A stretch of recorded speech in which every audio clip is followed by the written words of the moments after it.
kituo cha amri katika eneo hilo, huku vikosi vya Moscow vikiendelea na mashambulizi makubwa dhidi ya wanajeshi ambao wamesalia wa Kiev katika eneo hilo.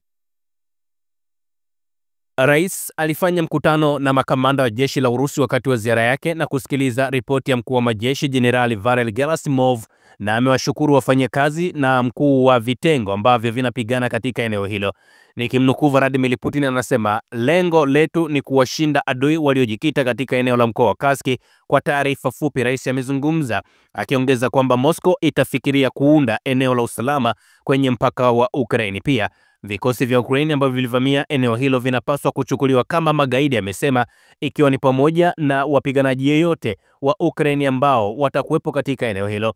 Kwa mujibu wa Gerasimov, jeshi la Urusi limekomboa kilomita za mraba 259 za eneo ambalo linajumuisha miji na vijiji 24 katika siku 5 zilizopita. Vikosi vya Kiev katika eneo hilo kwa kiasi kikubwa vimezingirwa na vimetengwa. Hii ni kwa mujibu wa ripoti ambayo imetolewa na Jenerali Gerasimov. Video ambayo mnaiona ambayo inamuonesha Putin akiwa amevalia nguo za kijeshi na kukutana na Gerasimov mbele ya jengo ambalo linatumika kama kituo cha amri kabla ya kuingia ndani kukutana na maafisa wengine pamoja na makamanda wa pale Urusi. Vikosi vya Ukraine vimezingirwa katika mkoa huo. Asilimia 86 ya eneo la Kursk ambalo lilikuwa likishikiliwa na Ukraine hapo awali limekombolewa, kwa mujibu wa bwana Gerasimov wakati akimpa taarifa bwana Vladimir Putin. Ukraine au vikosi vya Ukraine katika mkoa wa Kursk wa magharibi mwa Urusi vimezingirwa na kutengwa. Mkuu wa wafanyakazi mkuu wa Valery Gerasimov amezungumza akiongeza kwamba asilimia 86 ya eneo hilo limekombolewa na kwamba uharibifu wa kimfumo wa vikosi vya adui unaendelea. Gerasimov ameripoti hali katika mkoa wa Kursk wakati wa mkutano na Rais Vladimir Putin kwenye moja ya machapisho ambayo ametolewa. Katika muda wa siku 5 zilizopita, kundi la jeshi la Urusi kaskazini lilichukua udhibiti wa makazi 24 na kilomita za mraba hizo 259. Vitu vingi sana, watu wengi sana wameweza comment kutokana na hicho ambacho kimefanywa na bwana Vladimir Putin. Wakasema sasa mshikaji kaamua kuonesha ulimwengu kwamba the game is still on. Miongoni mwa maoni ya watu ambao wameweza kuyatoa, wanasema kwamba ikiwa wataacha silaha wachukue kama wafungwa wa kivita, vinginevyo hakuna huruma. Wanatakiwa kuwaua wale wote ambao walikuwepo katika eneo hilo, nao wazame katika udongo.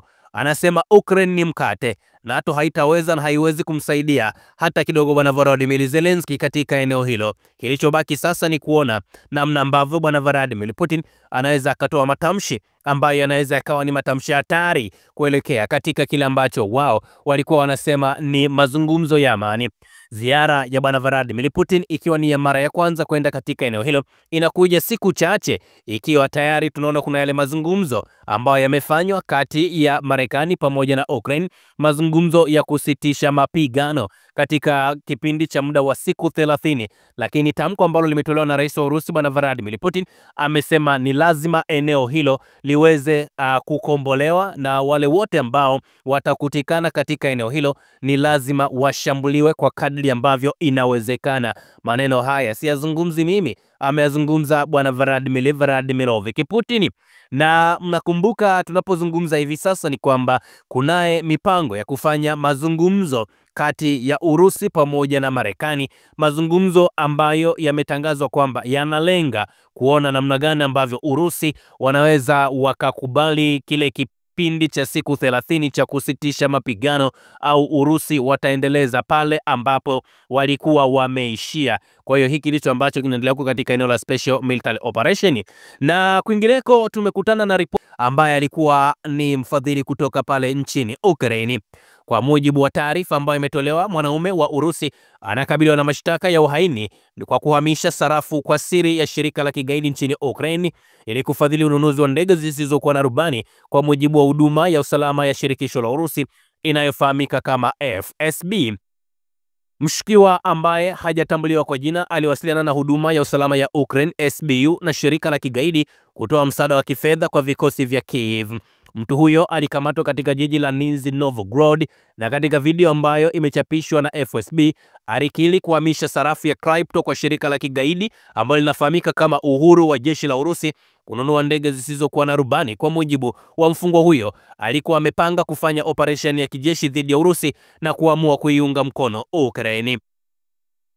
Anasema nilifanya uhamisho wa fedha za siri 2 kutoka katika Binance pamoja na KuCoin hadi kwenye pochi rasmi za shirika la Freedom of Russia Legion ili kuwawezesha kupata droni, mshukiwa alizungumza. Picha ambazo zimetolewa na shirika la Urusi zinaonyesha kukamatwa kwa mwanaume huyo pamoja na ujumbe ambao umezua gumzo kwa kundi la kigaidi ambalo liligunduliwa kwenye kompyuta yake nyumbani, wakipendekeza kwamba wanahitaji kuweza kuwadaka na wale ambao walikuwa wanafanya na hizo kazi.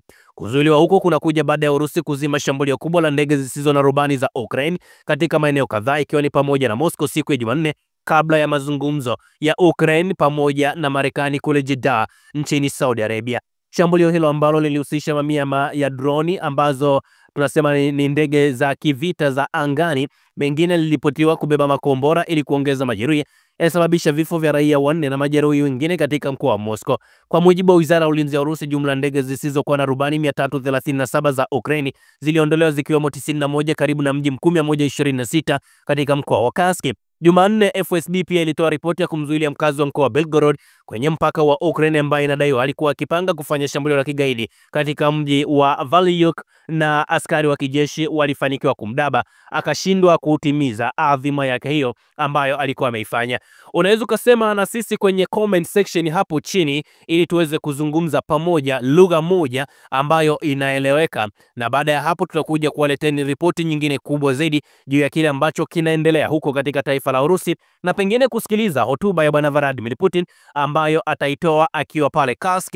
Bango linazidi kuwa tamu zaidi. Mkiona bwana Vladimir Putin amesimama ameondoka katika ikulu ya Kremlin na akaelekea huko, basi mjue saa na wakati wowote ule mambo yatabadilika na matangazo mengi mapya yatakuja. Usisahau kusubscribe, like na kubonyeza alama ya kengele.